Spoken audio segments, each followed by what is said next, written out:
দেশের আকাশে পবিত্র জিলহজ মাসের চাঁদ দেখা গেছে, তাই আগামী 17 জুন সোমবার পবিত্র ঈদুল আজহা উদযাপিত হবে।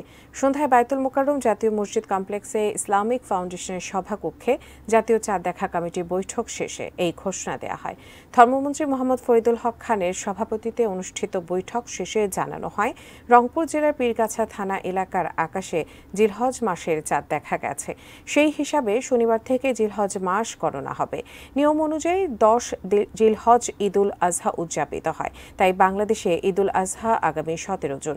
বৃহস্পতিবার সৌদি আরবে জিলহজ মাসের চাঁদ দেখা যাওয়ায় 16 জুন দেশটিতে ঈদ উদযাপনের ঘোষণা দেওয়া হয়েছে।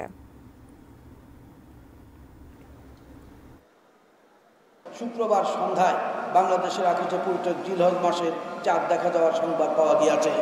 আগামী 10 জিলহজ 1445 হিজরি, 3রা আষাঢ় 1431 বঙ্গাব্দ, 17 জুন 2024 খ্রিস্টাব্দ তারিখ সোমবার সারা দেশে পবিত্র ঈদুল আজহা উদযাপিত হবে ইনশাআল্লাহ।